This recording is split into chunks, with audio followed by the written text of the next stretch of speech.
بندہ گناہ ایک کرتا ہے تو کریم رب اپنے کرم سے لکھتا بھی ایک ہی ہے، لیکن جب وہی بندہ نیکی ایک کرتا ہے تو کریم رب اپنے کرم سے اس کے نامۂ اعمال میں کم سے کم 10 ہوتی ہے۔ بات سمجھ میں آ رہی ہے؟ اب ایک آخری مثال دیکھیے، پھر میں سمجھاؤں گا کہ ایصال ثواب کیسے رب کے شان کریمی کا دوسرا رہا۔ سبوں کو معلوم ہے کہ نیکیاں جس کی زیادہ ہوں گی وہ جنت میں جائیں گے، اور گناہ جن کے زیادہ ہوں گے وہ جہنم میں جائیں گے۔ لیکن جن کی نیکی اور بدی دونوں برابر ہوگی وہ کہاں جائیں گے؟ معلوم ہے کہاں جائیں گے؟ وہ نیکی جن کی زیادہ وہ تو جنت میں، گناہ جن کے زیادہ وہ جہنم میں۔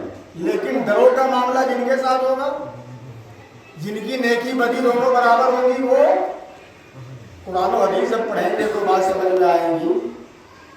جن کی نیکی اور بدی دونوں برابر ہوں گی، اسے جنت اور جہنم کے بیچ میں ایک جگہ ہے جس کا نام ہے مقام اعراف، اسے وہاں پہ رکھا جائے گا، پھر وہاں سے اٹھا کر اللہ پاک اسے جہنم میں نہ ڈال کر ہمیشہ کے لیے جنت میں ڈال دے گا۔ اب آپ کہیے گا جب دونوں برابر ہے تو کچھ دن جہنم میں ہونا تھا، کچھ دن جنت میں ہونا تھا، یا دونوں کے بیچ میں ہی پڑا رہنا تھا؟ آخر معاملہ کیا کہ ادھر نہ بھیج کے ادھر بھیج دیا گیا؟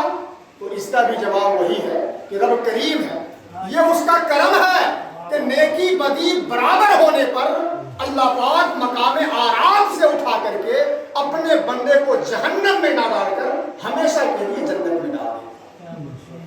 تو جس طرح مسلمانوں ہم گناہ کی نیت کرتے اللہ پاک گناہ نہیں لکھتا، نیکی کی نیت کرتے نیکی لکھ دیتا ہے، یہ اللہ کا کرم ہے۔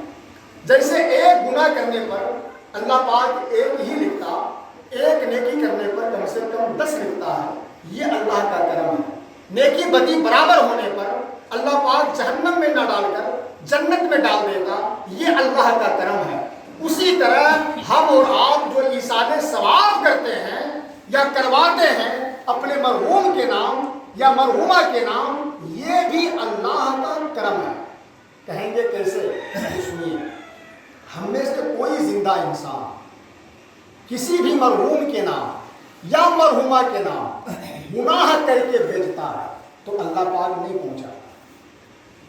آپ پوچھیے سے یہ صاحب تشریف رکھتے ہیں، کوئی بھی گناہ کر کے یا کروا کے بھیجتا ہے تو اللہ پاک نہیں پہنچاتا ہے، لیکن نیکی کر کے یا کروا کے جب جب کوئی بھیجتا ہے کریم رب اپنے کرم سے تب تک پہنچاتا ہے۔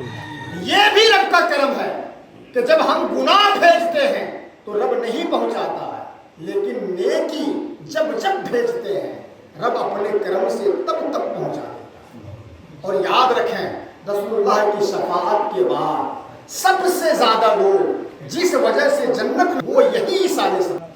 وقت ہوتا تو میں تفصیل میں جا کر کے آپ کو بتاتا کیسے، لیکن وقت نہیں ہے، اسی لیے میں اپنی بات کو اسی بات پہ ختم کرتا ہوں کہ ایصال ثواب رب کے شان کریمی کا دوسرا نام ہے۔ اس لیے مسلمانوں ہمیں اور آپ کو چاہیے کہ اس کرم سے فائدہ ہم بھی اٹھائیں اور اپنے مرحومین کو بھی پہنچائیں۔ مطلب یہ کہ زیادہ سے زیادہ ایصال ثواب اپنے مرحومین کے نام کریں یا کروائیں۔ دعا کروں کہ مولا تعالیٰ کہتے ہوئے نصیحت عمل کی توفیق عطا فرمائے۔ اب آئیے بغیر کسی تاخیر کے شاعر اہل سنت جناب جابر اختر صاحب آپ کے بیچ تشریف لا رہے ہیں، استقبال کریں گے۔ نعرہ تکبیر، نعرہ رسالت۔